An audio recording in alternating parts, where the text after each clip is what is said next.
Well, happy Tuesday, Women with Grit followers and listeners. Hey, we appreciate you taking the time out today to listen in and to watch as we interview another phenomenal woman with grit. And as you all know, it's going to be, um, well, I'm not going to tell you again, but I'm looking forward to introducing her. Now, I'm rolling solo today. My sidekick, co-partner in crime, Sherelle Lands has had something come up, and we know how that is. In these days, she's a busy businesswoman, and got a lot going on. So I'm gonna miss her today. Hey, do me a favor. Make sure you go ahead and share this stream to all your friends. It's going to be an exciting time today.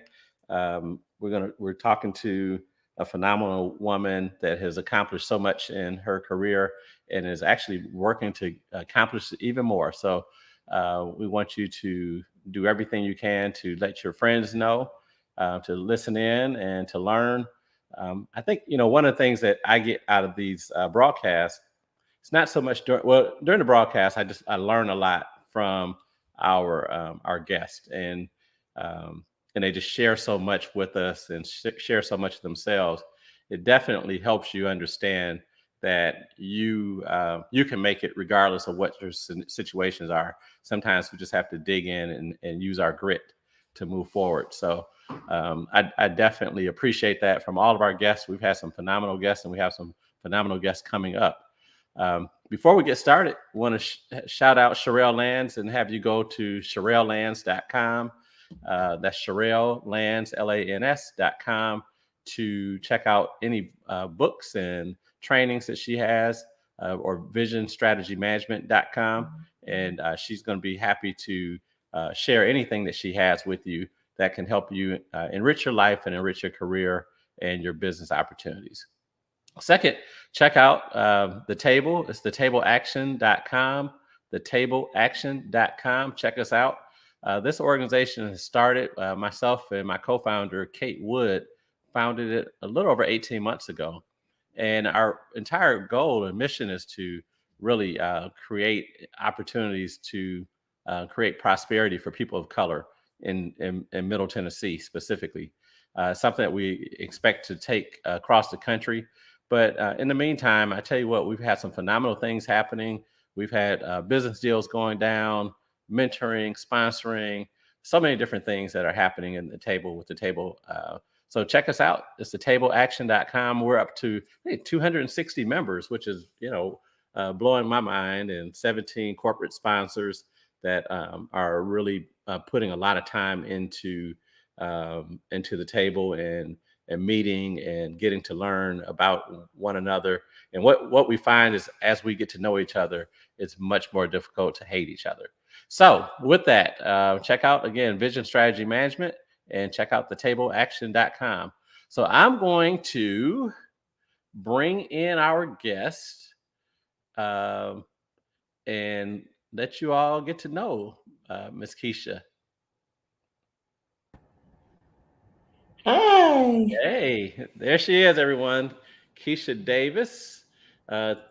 She's in the Tennessee House of Representatives, and she aspires to do even more. So, welcome to Women with Grit, Kisha. Thank you. Thank you. One correction.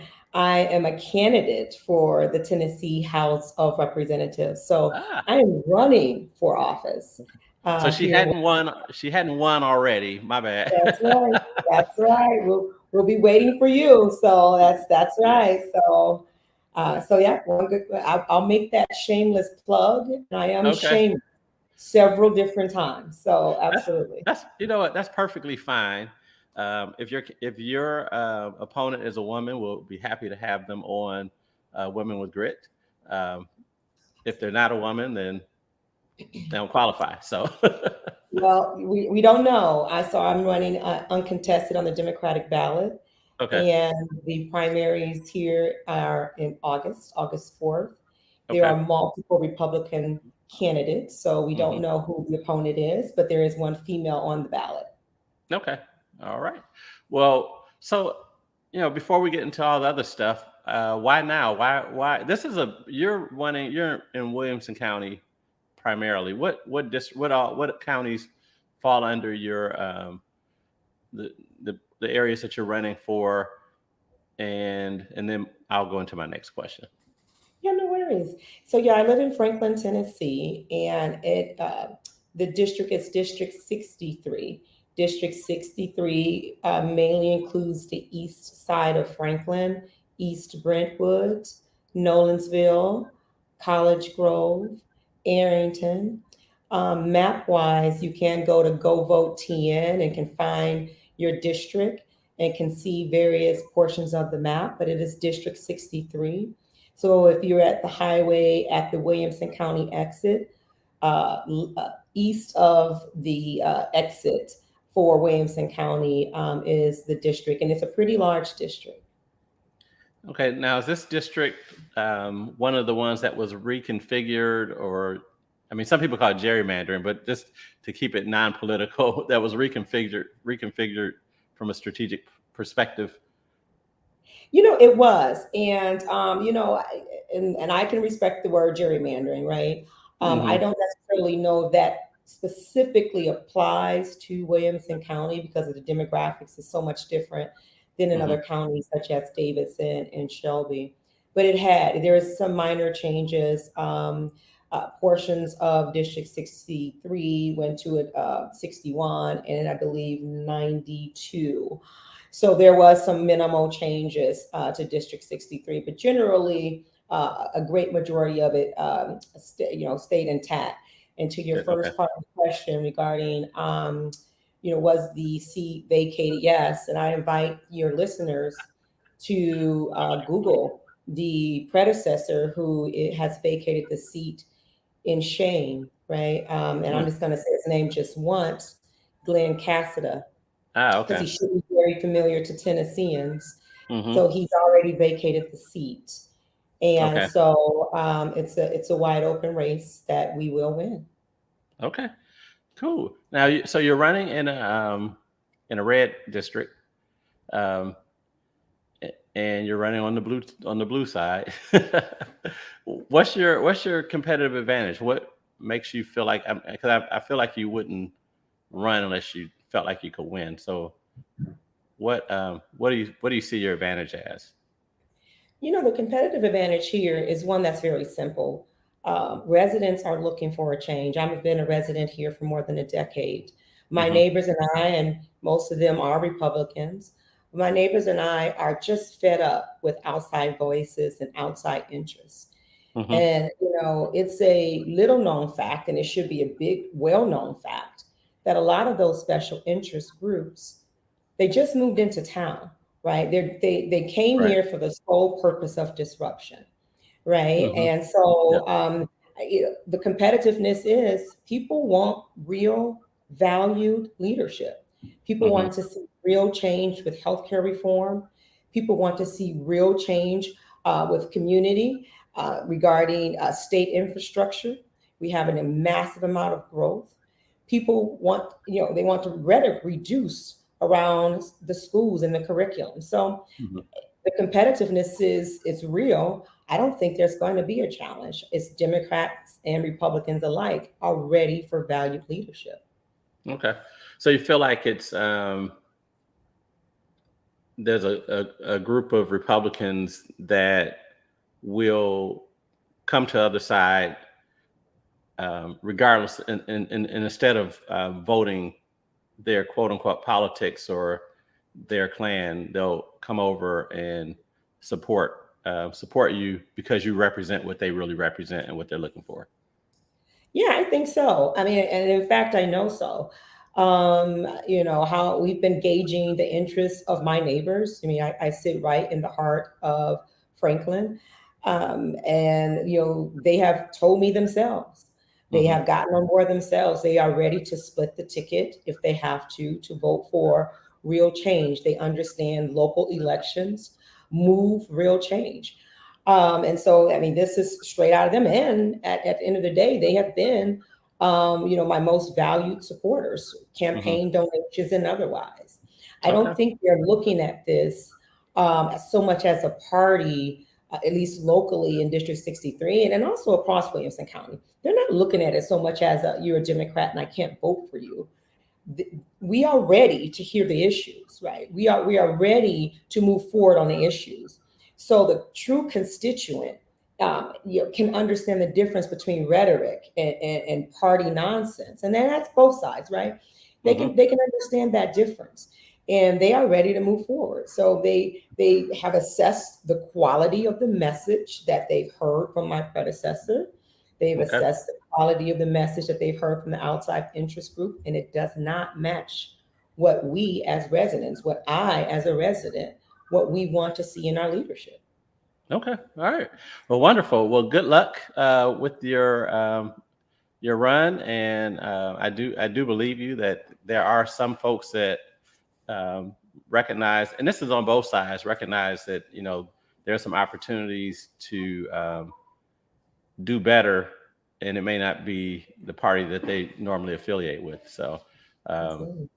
that's the challenge. I think that I would love to see both sides of the aisle to take on, is to vote for the best person. So all Absolutely. right. I hear So that little guy. yeah. That little so guy. I'm sure he wants to make an appearance. Well, there. Look at there. I'm Hi. You say hi? No, not gonna say hi.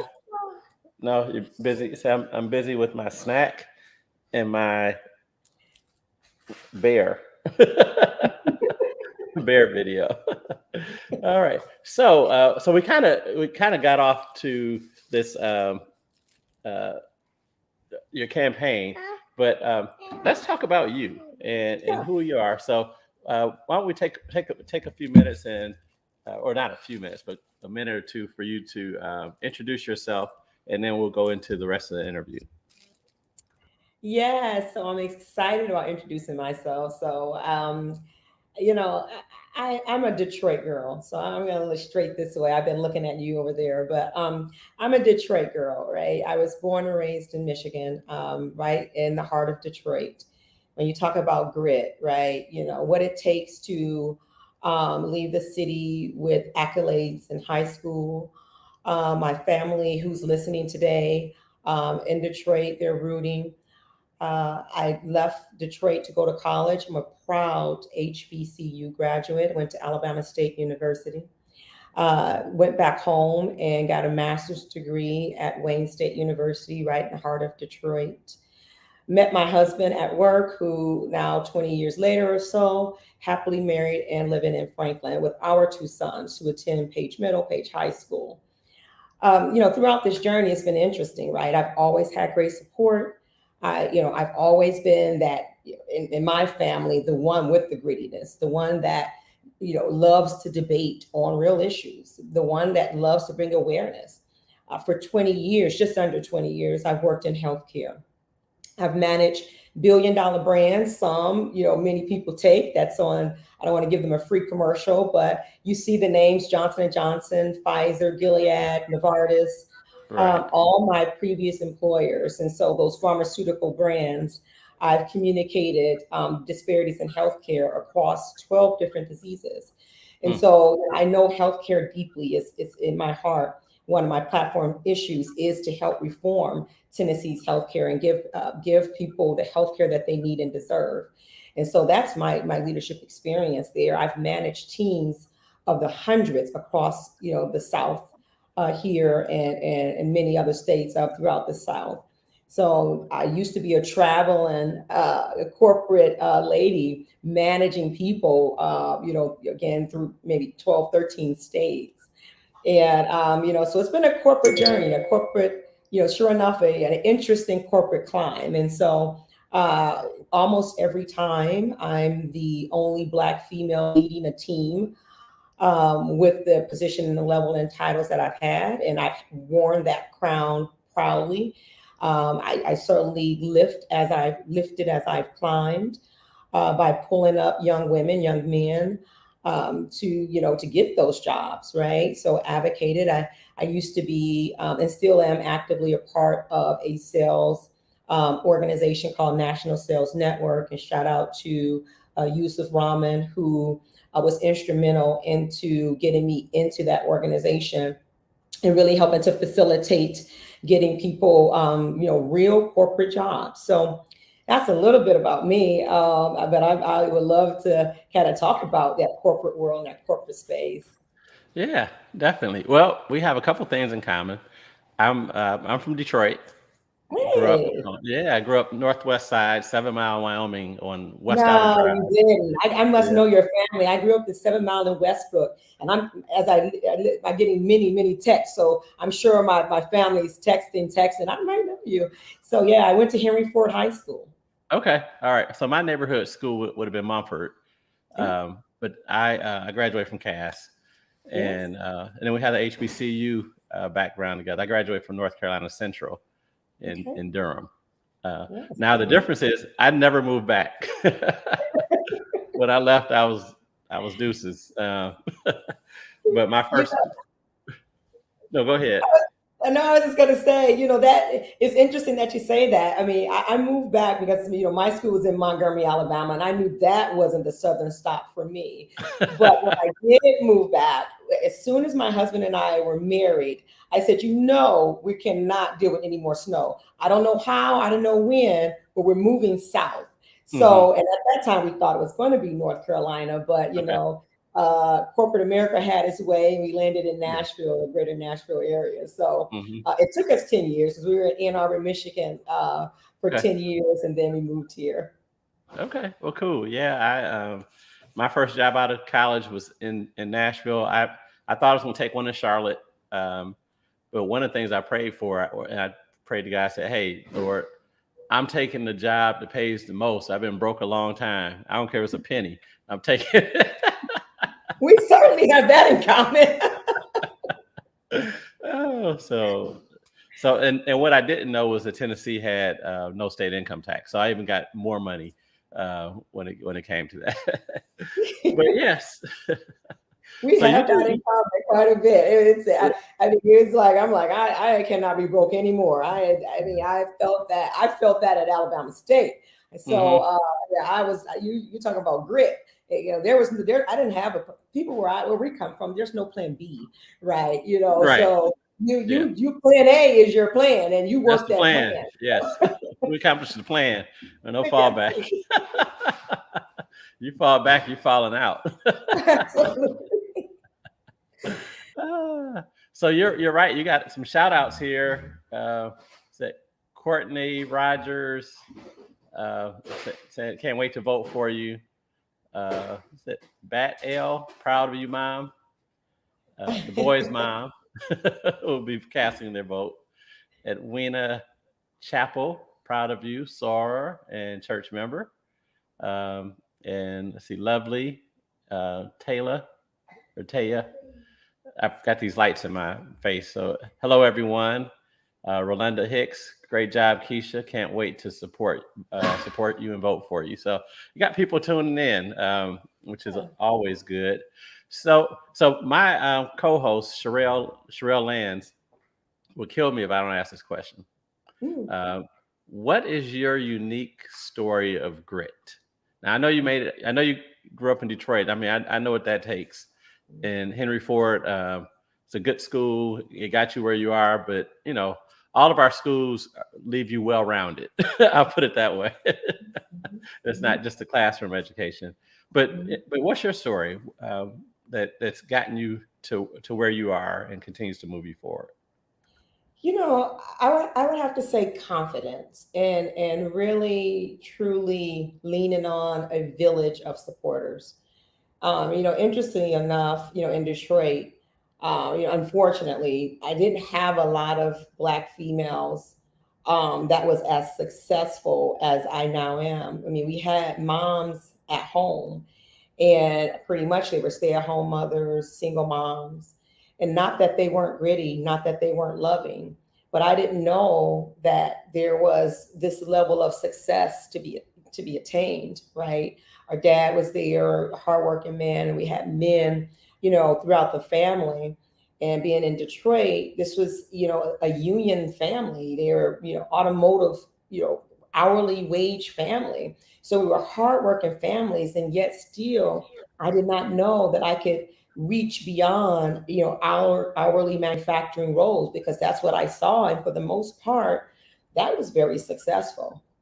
So my Right. unique, drive is really having that confidence to explore and lean on other women, and then particularly women of color, to help me understand that I can burst through a bubble, and in my small world, that bubble is a glass ceiling, right? I can crack that in my small world, and they taught me the confidence that I needed to do that.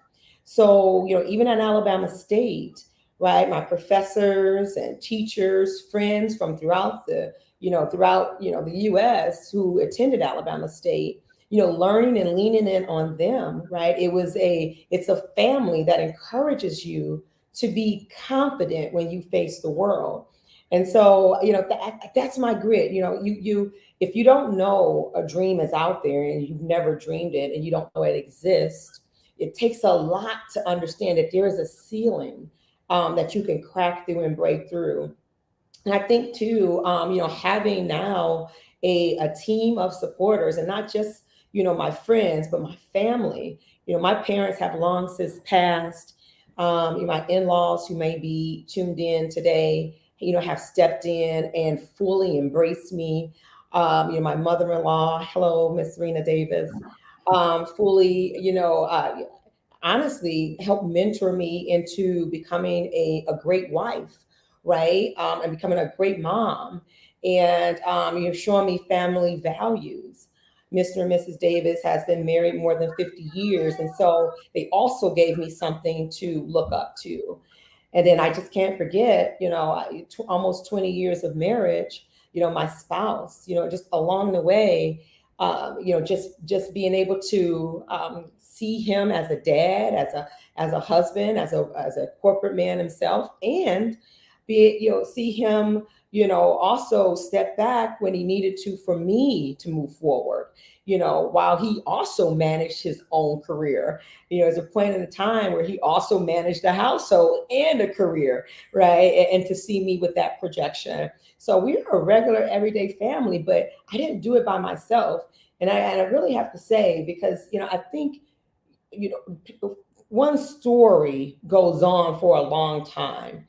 And even getting into the sisterhood of Delta Sigma Theta sorority, having an army of red educated women, and I say red, I mean the color, but having an army of Black educated women stand behind you and support you and acknowledge you and encourage you and give you that confidence. Every single day when I wake up, if I need an affirmation, I don't have to look far. So I got here because I realized, unlike my childhood, where I thought I had to look in the distance, I thought I had to look very far. I didn't know dreams existed. Now, literally, I wake up every day and somebody in that circle is giving me an affirmation. And that's how I got here, that confidence. And every time they do it, it's just like any other portion of something that happens to you good and you like it, and it's like a reward. So every time they do it, it's a reward, and I just get more and more Hmm. confident. So thank you. Right. Yeah. Wow, that's phenomenal. It sounds like, I mean, you got your network together, your family, friends, your sister, Taylor. Is that Taya or Taylor? My sister, Toya. Hmm. Toya. Okay, that's an O. Okay, my wife's been telling me I need readers, but it's really the lights.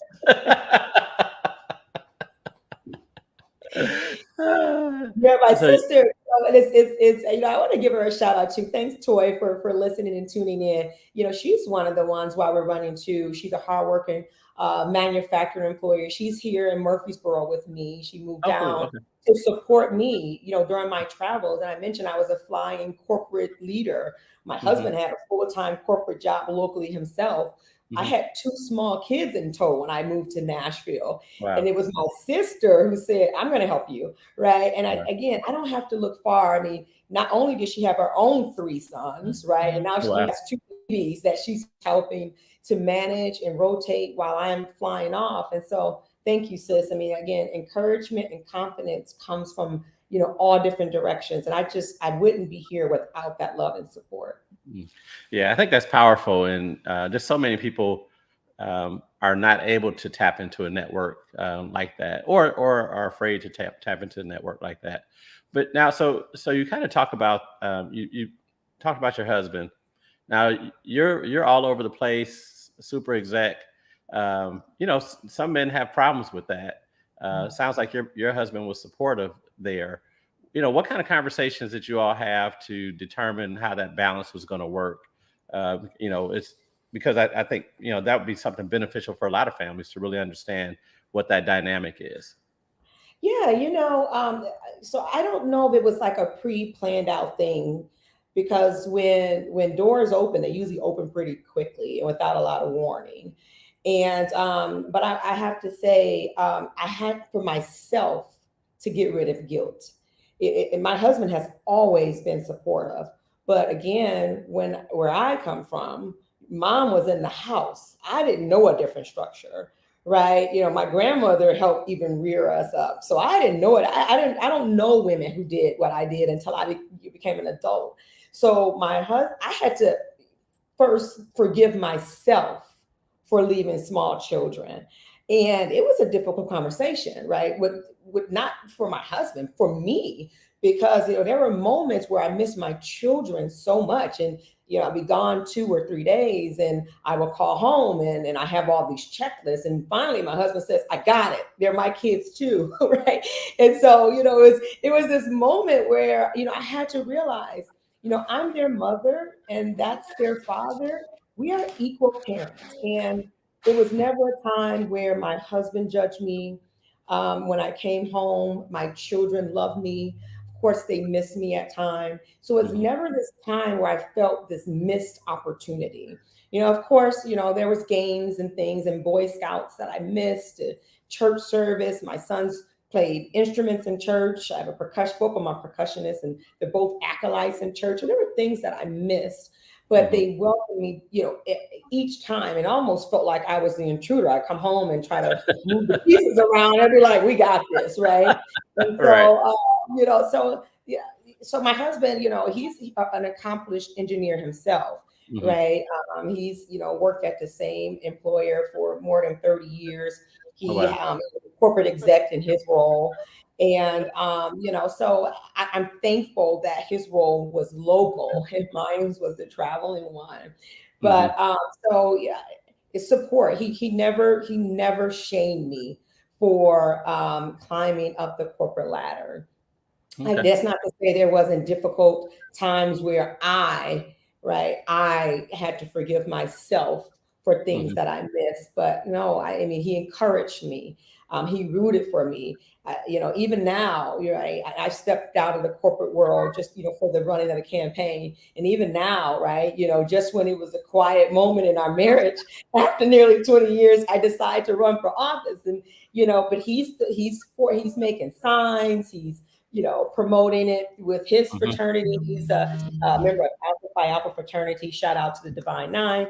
And so he's been in the forefront, introduced me to another phenomenal Delta. Shout out to Virgie Rollins. I hope she's listening.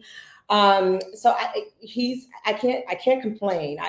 And when I say my village is strong, it is strong, and I would have to say that that village prays together, and we're going to stay together.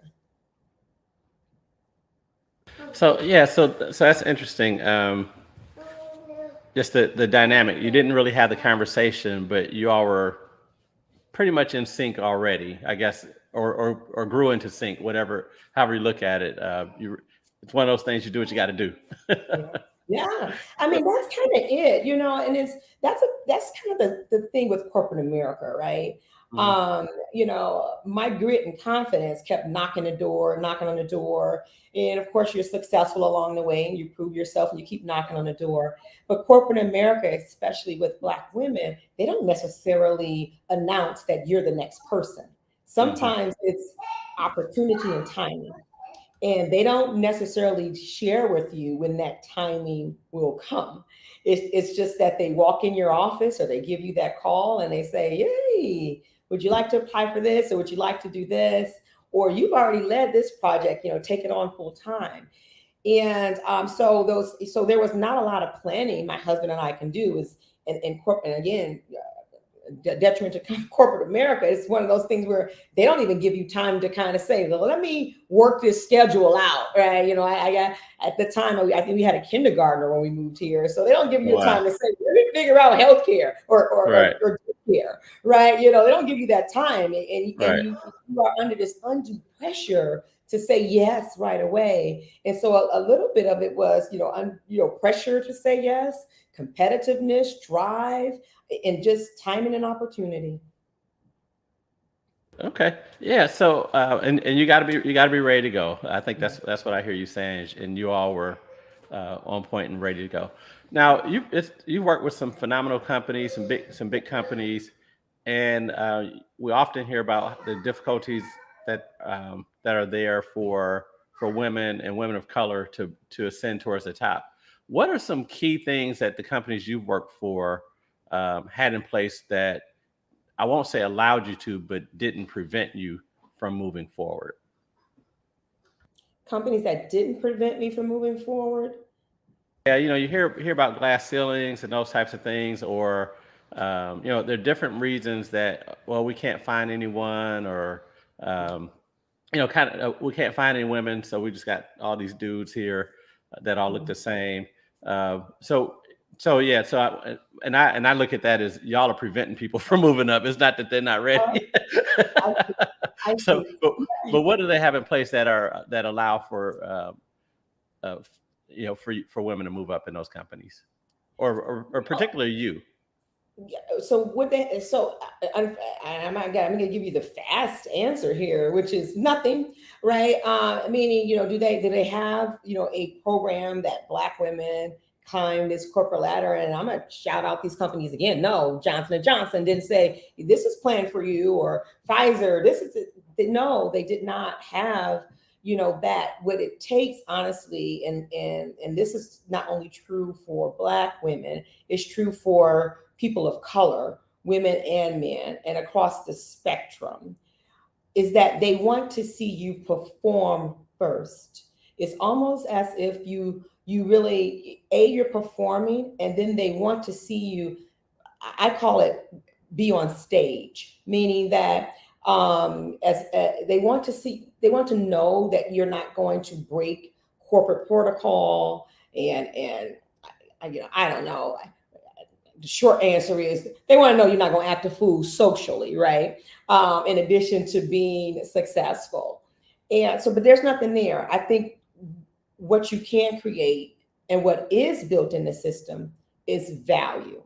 So when you show them that value and you keep knocking and pressing on that value, you become hard to ignore, right? And that's what I mentor women who are entering new into their professional careers, right? If you are, unfortunately, if you're the kind of introvert that sits back and wait for someone to deliver your performance review, it will probably end as you suspect, kind of a mediocre review or average review. And you've heard the terminology in corporate America, kind of like in the middle, you get the standard thing.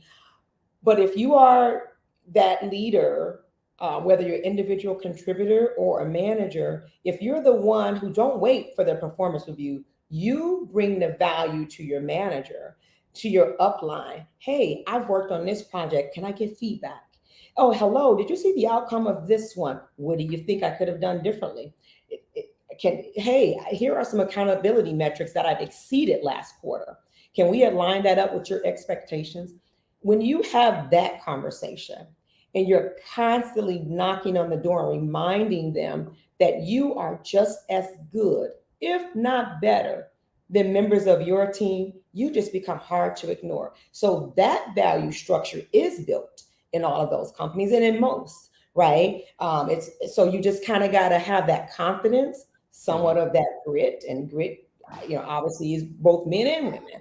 but you got to Right. have that confidence and that grit together Hmm. to remind them that you belong there too. Okay. And as you perform along the way, they just cannot ignore the success.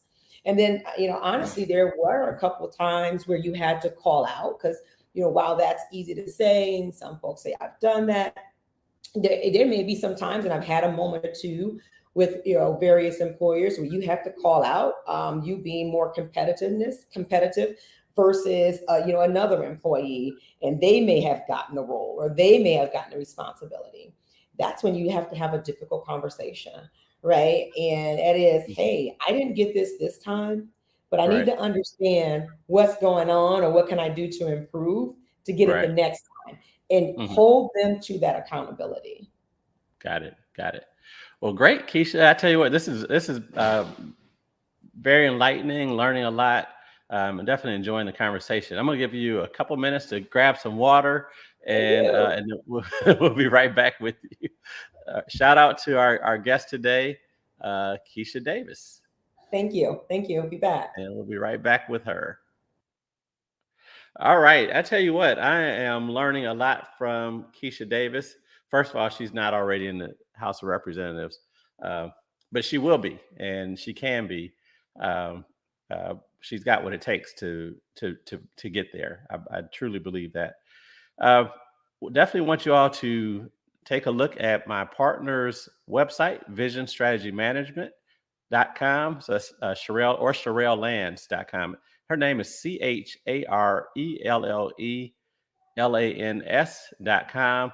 Check out her books, um, her different products, and that she has that are designed to help you really live your life the way you want to, and to exceed in business and succeed in your corporate life the way you want to. So check out Vision Strategy Management. I think one of the things I really like about Sherelle and what she does is she really helps people execute. We all have these big dreams, but a lot of times those dreams go unrecognized because we don't execute them.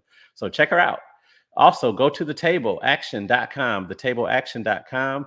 My co-founder and I, Kate Wood, would love to have you learn more about what the table is doing.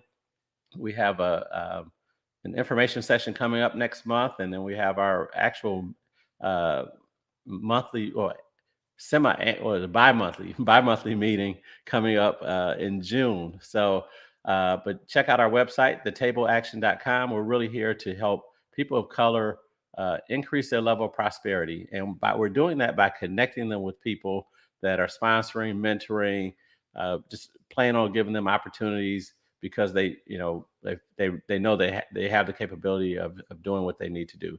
So check them out, and we definitely would love to have you at one of our meetings and to learn more about the tableaction.com.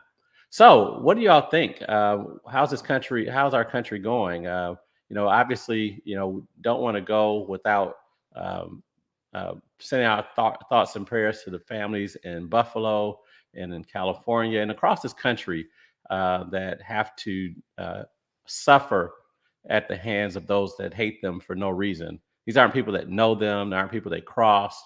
These are just people that just hate because of the color of their skin, because of their ethnicity, their religion. Things that are unfounded and definitely through ignorance. What are we going to do about it? How do we get people to realize that the stuff that they're hearing, that they're learning, whether it's on TV or some figure is spewing it? How do we get people to really listen and learn to find out the facts before they act? What are your thoughts? Feel free to drop something in our chat, or you can shoot me a message on Facebook and or Instagram or my LinkedIn. So that's a question. What are we going to do? But definitely, want to keep those families in our thoughts and prayers. This is just it's every time something like this happens, um, you know, the first thing we just it pulls us back. It pulls our country back. We have our own war going on in the United States, outside of the war that's going on in Ukraine. We have a war going on in the United States, and a lot of things that are feeding that are it's just plain old misinformation. So let's keep them in our thoughts and prayers, and And then we're going to go ahead and get back with Kisha Davis. And if you have questions for Kisha, feel free to drop them in the chat. We're going to get her to answer questions. And if you have any comments, feel free to do the same thing. We look forward to hearing from you. And here we go back with Kisha Davis. Hey, hey. Hi. All right. Hopefully that helped. I think my son grabbed my water, so. If you need a break, I can take over while you go get your water. You can hold it down. I hold it down for you. Oh, I appreciate it. Thank you. All right. So, I was just on our break talking about, just send out thoughts and prayers to the families in Buffalo and in California and then just across this country that are suffering at the hands of people just because of what they look like, who they worship, and what have you. And a lot of it's based on, kind of this fake, real fake news and just misinformation. And it's, and we see it in our politicians. How do we deal with this? One of the reason I asked you the question earlier about people coming from one party to support you in another party is because that seems to be, one of the big problems we have as a country right now. It's just straight up gridlock based on what your party is. So there's no room for true independence. You got to pick a side. And we're going to ram this down, and it happens on both sides. So we're not going to go into that. But how do we get past that, Kisha? How do you see yourself getting past that, not just in office but in life? Mm-hmm. I think we both parties we overestimate the goal that we need to achieve, right? And sometimes that goal becomes so big that you don't have time to accomplish it because both parties have their own vested interests that needs to be done before you actually get to the goal. So, I'm going to take healthcare, for example, right? The state of Tennessee has not expanded the Healthcare Affordability Act, and there's left millions of people in our state with healthcare that is just not good quality, right? They are either underinsured or don't have any at all. The goal here for Democrats is a bit different from the goal from Republicans. And you're right. What happens is nobody wants to move until all of their vested interests are unlocked. Mm-hmm. Your question was, what is my plan or what are my thoughts around that? Right. We should prioritize. And again, I spent years in healthcare. We should prioritize portions of this, such as mental health. Years ago, there were resources, before they started shutting down mental health clinics, etc., where one can go. And if you're from Detroit, one of those resources were Herman Kiefer and, Henry Ford Mental Institution when it was up. And those have been closed down. Right. And I just see 30, 40 years later, you see this rise in mental health illnesses, and we don't know what to do about it. Right. Mm-hmm. And Detroit is not the only community. They've closed down across the country. Right. So my plan is really to bring back more local mental health resources. And I'm not just talking where you can go get to be treated, which is a primary thing, but also it's the same place you can go for your medicine. It also is the same place you can go for therapy. It may be also the same place you can go to for housing, etc. We just can't keep jailing people with mental illness and expect, they have the mental capacity when they leave jail and expect them to kind of fit into society. They need help, right? We need to reopen some of these local mental health hospitals. Interesting, the state of Tennessee has one of the worst opioid epidemics across the nation. With that comes mental illness, right? And so in these rural towns, in these big cities, you have nowhere to turn when people need help recovering, or when people just need a therapist to talk to. There's nowhere to go. And in fact, a lot of the private insurance either don't pay or therapists don't accept. So again, you're in this gridlock.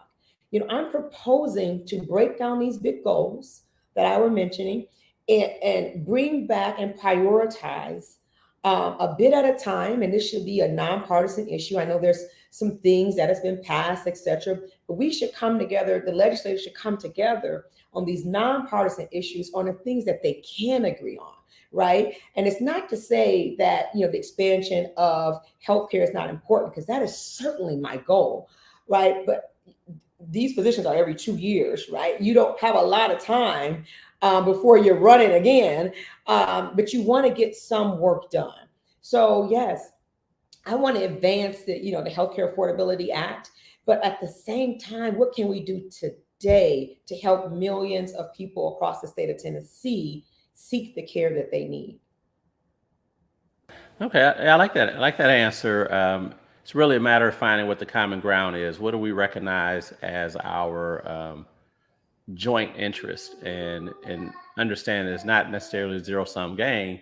It's all tides rise when people are doing better, and when people are doing Absolutely. better mentally, we can do better. It's interesting. I had this conversation yesterday, not about mental health, with someone from a very large healthcare organization, and she talked about you know the fact that some of the same things you mentioned. I mean, it's got to be funded. It's got to become a priority.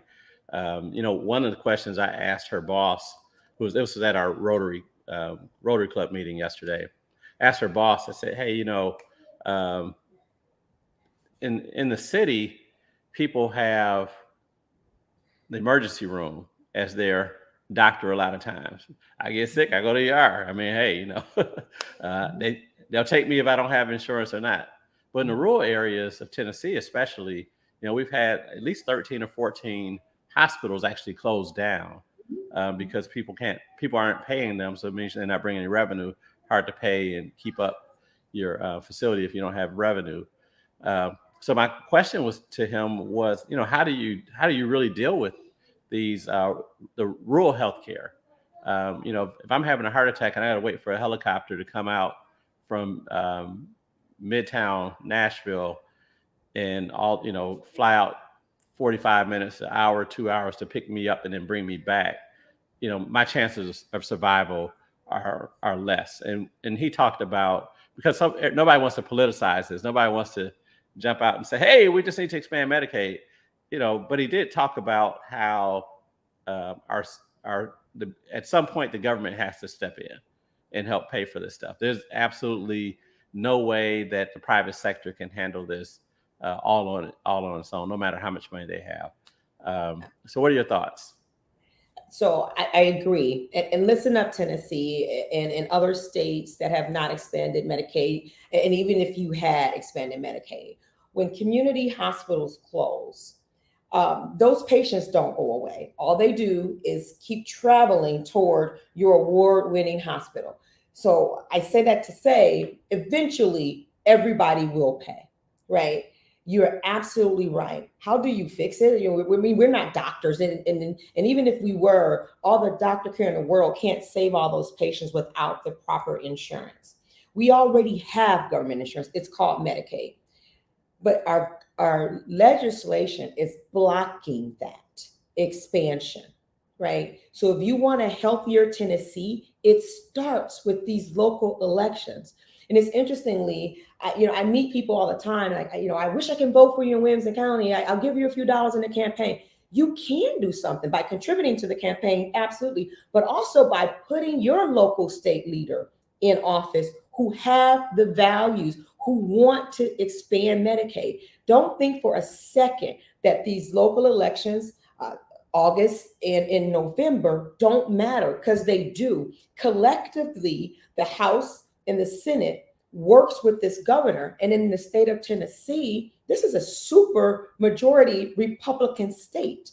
It's difficult when we're not electing leaders locally to get down there and represent the thousands of patients whose hospital has closed down and they have no recourse. Literally, Lee, you're right. They're dying trying to find health care outside of their cities. They can change that locally by putting in leaders from the House and the Senate and the governor, if need be. The governor, if need be, right? And by the way, I'm going to give another little shameless plug to my 2 Democratic primary candidates. You will have a choice there this year in the state of Tennessee for your governor. So if you want this kind of change, you got to demand it. And you demand it first by voting in the leaders that understand that everybody deserves good, great, and just as equal health care as the politicians who enjoy it. No, people don't need the same health care as the politicians. Why can't they? Why can't they? Why can't they? Because they don't want it. People don't want that. Taxpayers are paying that. Why can't they? People don't want I don't think people want the same health care the politicians have. Otherwise, they wouldn't put those politicians in office. Well, I tell you what, politicians have great health care. Oh, I know. They're not chasing down a community hospital that is closed, right? Yeah. They're going over there to Walter Reed or wherever they're doing, and the doors are wide open, right? You know, they cut the line. So we need great health care, right? Yeah. They have the best. Politicians have the best health care in the world. So. They do, and they have the resources to understand where to go get it. And there's no reason why folks in Tennessee across the country cannot get the same level of care. And in fact, Lee, what's interesting, and I think the laws have changed now regarding bankruptcy. Certain governors, including our own, would rather see you file bankruptcy going back and forth to the emergency room, because that impacts your credit and impacts certain employers, right? I mean, it's a slippery slope to hell, and I think people deserve more, right? And so you got to pay attention. So I always get into this. I would sometimes get into this debate with constituents that live in Nashville, for example, and I let them know I'm running for office here in Williamson County, and I can't vote for you, but you can. You can't cast a vote for me. You can support me. You can tell another. You can reach out to your friend in Williamson County. You can give to the campaign. You can do something. You have a powerful voice, and there are candidates right there in Davidson County waiting on your vote. So I keep stressing that, because people just think the Williamson County elections or the Davidson elections are so far past them that there's nothing in common, that they miss the moment of change. So we're not gonna let that happen, right? We're not gonna miss that moment of change, right? Yeah. So you're not gonna believe this, but we're almost finished. Our time is almost up. Yes. So how can people reach you before we get off? How can people reach you if somebody just wants to call and get some advice from you, or reach out? What are your handles? And you can do a handle for your campaign as well. Thank you so much. Again, Tennessee, I'm Kisha Davis. I'm a first-time and will be a first-time politician. I started this race to represent people just like me and you, right? I want you to join me for a very historical moment in Williamson County. There's never once before been a Black female to run for a seat of this magnitude in the county. And whether or not I'm Black or white, the moment is here today for change, right? I represent the same values you do. And again, you can go to www.electkishadavis.com. Kisha is spelled Kisha. electkishadavis.com. All of my social media handles are at Elect Kisha Davis. And I want to say thank you to Jason Lutz for doing those websites. He did a wonderful job. There you will find volunteer buttons. You will find the most important button is donate and vote. Learning your district, you can find that there as well. You can learn a lot about me. You can contact me directly through electkishadavis.com. All right, thank you. So you all know how to get in touch with Kisha Davis. You got a shout out from some guy named Michael Davis. That's my husband. Hey, honey. Yeah, definitely got to shout him out. Yeah. And then Lee, real quick, I had on my break, I had to stop him from putting things together. Right. He's working on some signs. And I'm like, are you listening to this podcast? He's like, I'm listening. I'm like, you pay attention, right? So yeah. Hi, honey. Thank you. Definitely. So before we get wrapped up, thank you. Thanks for your time. Thanks for your insight. Good luck with you on your campaign. What last bits of wisdom would you like to share with our audience? So regarding corporate America, your podcast, Lee, and your partner, I know she couldn't be here today.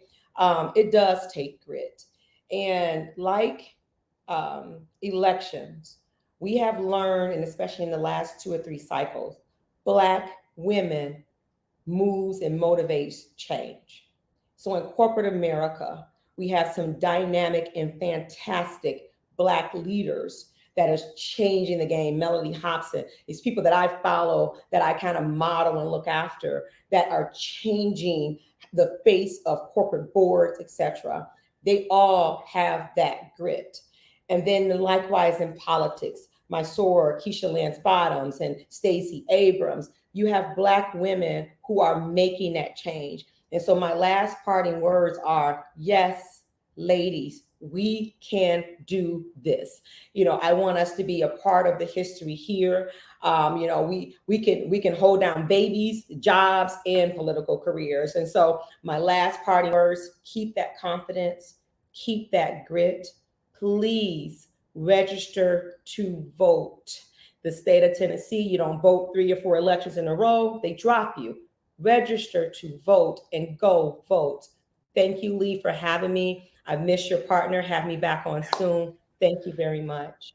Well, definitely, we'll have to get you back because as a House of Representative member, we're going to want to understand the grit it takes to operate at that level and from that position.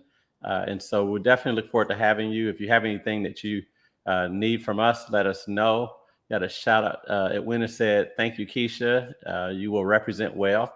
I believe that as well. And just good luck out there. It's going to be a grind, and fortunately for you, you have a support network, your sorors, and we got some bros out here too. So there you go. There you go. Shout out to the D9. I mean, they are inspiration across the board. And so we expect you to kind of stump this platform for us too, Lee. So, I encourage, the influence of the Divine Nine, the influence of your listeners. We encourage you to join our campaign as volunteers. Not going to do it. Takes a village, right? It doesn't just start with raising that family. It takes all of us, right? We don't believe in one another. Where are we going to get it from? So please, thank you. Support our campaign. Yep, we will. And for all you listeners, our local elections are the ones where we have the least amount of people come out to vote. But those are the ones that are most important to you. The local policies, whether it's your municipality or your state or your county or whatever, we definitely have to vote in our local elections. It's easy. It's always easy to walk up at the Brentwood Library for me to go vote because there's so few people in there, and that's of either party. And so we definitely need to take into consideration our local elections. Thank you all for tuning in to this edition of Women with Grit with Kisha Davis. This was phenomenal, Kisha. I really appreciate you joining us. Thank you for having me. You're welcome. Shout out to my partner in crime, Sherelle Lands. We look forward to having you back next week. and hopefully Sherelle won't fire me. Hopefully I did a good enough job. The boss will be checking in soon. So Women with grit. women with grit. That's right. All right, everyone. Everyone have a fantastic rest of your Thank week. you. Thank you. Enjoy this weather. Not too long ago we were complaining about it being too cold, so let's not complain about the heat. Mhm. Everyone take care and have a wonderful week. Take care. Thank you. Good You're night. welcome. Thank you. Good night.